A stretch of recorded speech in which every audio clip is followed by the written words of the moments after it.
Welcome, Jen the Liberty Lion. Today I want to talk about this book, Contract Drafting and Negotiations for Entrepreneurs and Business Professionals. Some interesting stuff written in this book by Paul Swegel. And I want to show you just right off the bat here. So we're talking about, in this video, the difference between private laws and actual laws or constitutional laws. And I have a few things I want to show you to put together a bigger picture in your head. So I bought this book to learn more about private contracts and drafting contracts to do work with different agencies and just general information. So here he says in chapter 1, contract law. Contracts create private law between two parties. Now, if you've been following me on this channel, you know that what I talk about is that we are not citizens of the United States, because citizens of the United States are in service to the country. So a citizen of the United States in the country is someone who's in service to the country and working for the United States, and they are one of we, the people of the United States. We are state citizens, also called private citizens, and Washington wrote about this. George Washington wrote about this after he left public office. He said he was leaving the service of the public as the President of the United States to become a private citizen living a quiet life on the Potomac River. We are private citizens. To be a public servant, you have to be a citizen of the United States, meaning you have to have an oath and you have to be under contract to serve, or if you're the president, you have to have been elected. So here we have contract as private law between two people. So we also have laws with a positive law citation and laws without a positive law citation, which I've mentioned on numerous occasions. And everything without a positive law citation requires a person to sign some sort of piece of paper to declare themselves a citizen of the United States, to sign under penalty of perjury and all kind of other things, which basically establishes a contract under private law outside of constitutional law. So this book talks about several different things, a lot of different things that people have been talking about for years without really having a clear picture of what is and what is not. So people make a lot of assumptions about things, and they're repeating their understanding of something they read or heard without actually really understanding what they're saying.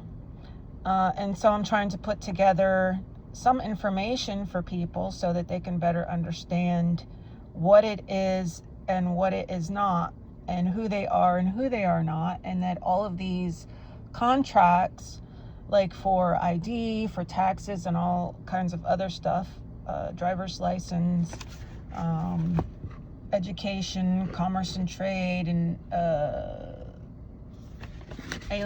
alienship and nationality, the Food and Drug Administration, hospitals, asylums, Indians, intoxicating liquors, labor, all of these things are just contracts with different entities controlled by the federal government, or entities doing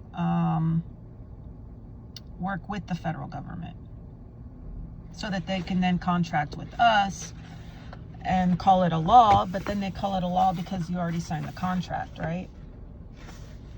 So they say, well, it's the law, you have to, it's the law, and that's the law. That's the lie. But then after you do it, after you sign the contract, after you agree to pay taxes, after you sign your election to pay taxes, when you get hired at a company as an employee, then it's the law, because now you've agreed. You've made an agreement. So contracts create private law between two parties, and the private laws are those that have no positive law citation. The ones with the positive law citation are the constitutional laws. Most constitutional laws don't apply to private citizens. If they did, they wouldn't need to make all these contracts. Okay, so if the Constitution applied to and directly to private citizens, they wouldn't need to make all these contracts, all these private laws. So case law, also called precedent and common law, means the general body of law created by state and federal courts of appeals. So mutual assent, also known as a meeting of the mind. So all you have to do is sign the paper, and that constitutes a meeting of the mind. You can see my little note down there. Who defines what? Now, I was told, or I heard someone say that lawyers decide what's law, or what's a definition to something. Now, in the old days, I don't know about today, I haven't checked, but in the old days, colleges and universities would hire a person or commission them to write dictionaries. And so they would write the dictionaries according to what the school wanted the dictionary word to say, what they want the dictionary to say. So I don't doubt that it's basically the same way today. Either courts are defining things, or law schools are defining things. So if courts and law schools are defining things, judges are defining things, and they're going to define things based on what they, or how they want the future of policies to be interpreted. We're talking about policies, private law. Mutual assent, sound mind, voluntarily agreed, okay, at the age of majority. So what I'm saying here is that just like a contract, a regular contract that you think of when you're signing a piece of paper to make an agreement with someone or some entity to do or have or trade a thing, that money is much the same way a contract, because you have contracts express and contracts implied. So say a police officer comes to you and says, I need to see inside your trunk, and then you get out of your car and you open up your trunk, then that's an implied contract. You agreed to let him look inside your trunk, or her, because you got up and opened the trunk. An express contract is something that's written down and the parties sign and agree to it. So the Constitution, the Articles of Confederation, I don't think the Articles of Confederation have been signed. Maybe they have. The Constitution, and other documents that people sign, those are express contracts. When the contract was ratified by the state, that's the express sort of signature or act that was required to constitute the Constitution in that state. So here we have an age of majority, which is 18. Age of majority means that you're able to establish a legal relationship.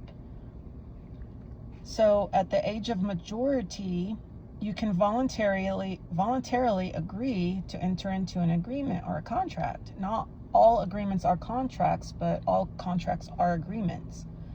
So this is the all includes some, but some does not include all statement that I've made on other videos.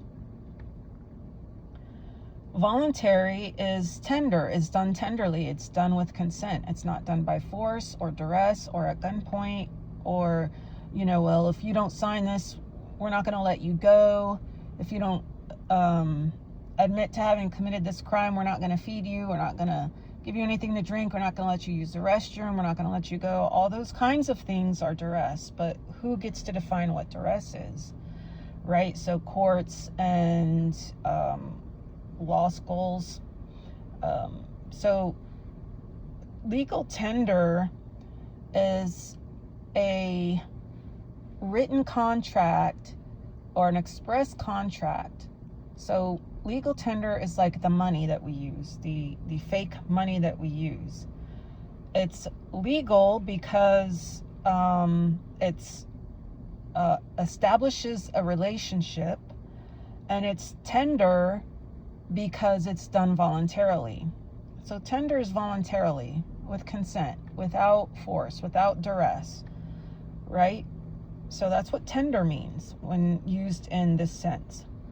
So a voluntary contract is a type of legal tender. Legal tender is a type of currency, and contracts are a type of currency. He doesn't say that in this book, but I've read it in other books. So I'm trying to clarify here mutual consent. So when you use the dollars, the Federal Reserve notes that are legal tender, you're taking this written express contract and you're implying that you agree with it because you're using it. Okay? Now he talks about a lot of other things in this book. I don't want to go over all the things he talks about, but I'm going to put my phone down just for a second because what I had up has disappeared. I can pull it up real quick here. I have things on my computer. Now this is hold on now. I can't be a private citizen.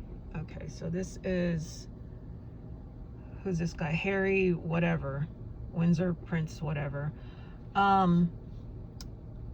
He is a public servant, of course, in a monarchy, not in a republic such as what we have. But his situation is much the same as the situation of people who are citizens of the United States. Citizens of the United States are required to sign a contract to become a citizen of the United States. And originally, I believe this was meant to be people who enlist in the military, or people who are commissioned for military service, or like the president who is commissioned as the executive of the United States of America and the commander-in-chief of the United States, as well as other officers, and I think judges probably too, even though judges aren't required to be citizens of the United States. I think they have a commission. I don't think constitutionally they're required to have a commission. They're only constitutionally required to have good behavior. Whether they do or not, I think today is questionable, because again, good behavior today may not have been what good behavior was back in the day the Constitution was written. But Harry here this is not Harry up here, but this is from a video that I caught on YouTube. But Harry here is talking about being a public servant. So because he's a public servant, he's not a private citizen. And this is what Washington was saying in his farewell address when he left public office. He was no longer a public servant. He was no longer in service to the public. He was no longer a citizen of the United States or resident on federal lands. Again, resident on federal lands can be a debatable issue, but it depends on whether you're using the original context of the Constitution or something that has morphed and changed over time.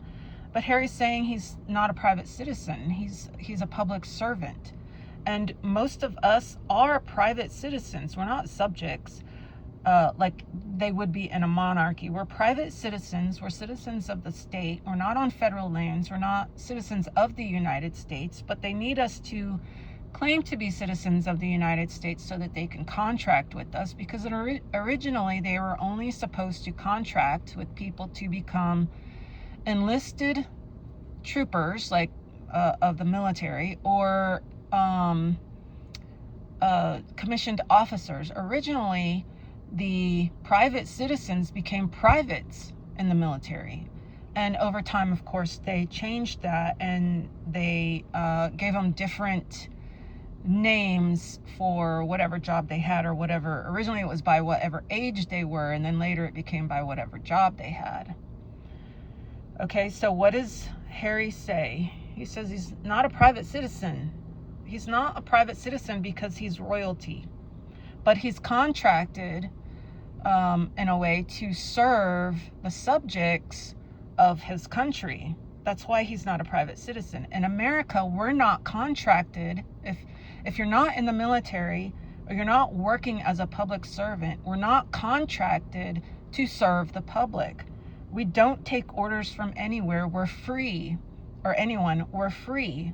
We're sovereign. We're independent. We're citizens of the state. We are private citizens. Thumbs up. Thumbs up. I can't be a private citizen. I will never be seen as a private citizen. I will never be treated as a private citizen. Not by the media, not by most people, and certainly not by anybody that wants to harm me or my wife or our kids.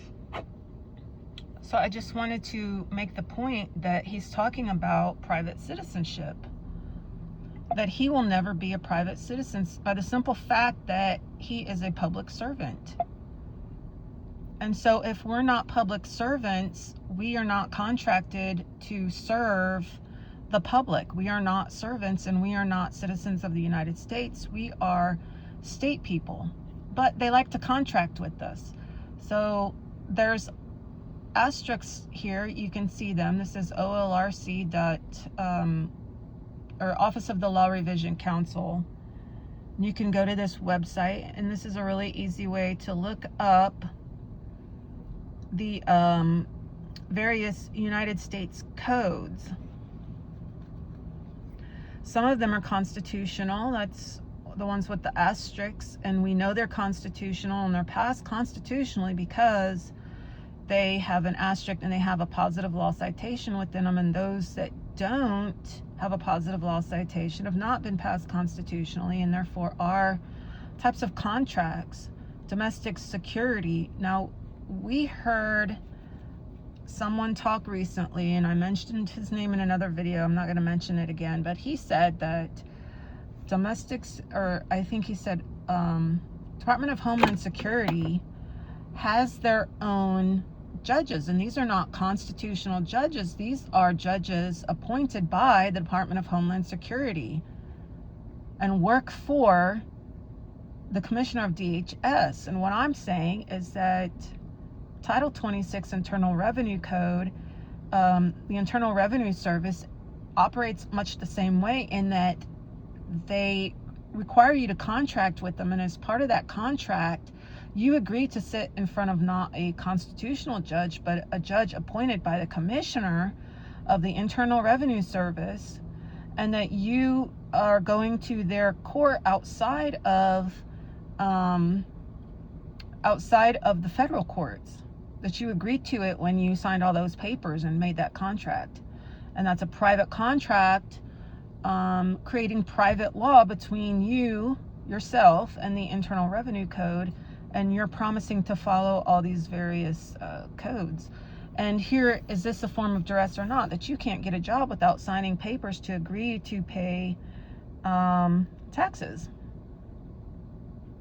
Right? And so education, food and drug, foreign relations and intercourse, hospitals, asylums, Indians, Internal Revenue Code, intoxicating liquors.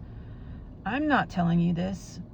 They're telling you this. I'm just explaining to you their language. Labor, mineral, lands and mining, navigation and navigable waters, so on and so forth. You can go out and look at this yourself. You can buy the book.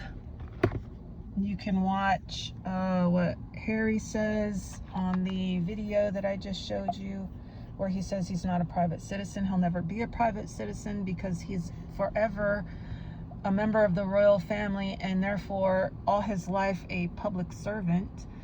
And his point, I think, is that even if he leaves public service, he cannot become a private citizen because he's a member of the royal family. He has royal blood, and so there's always that attachment there.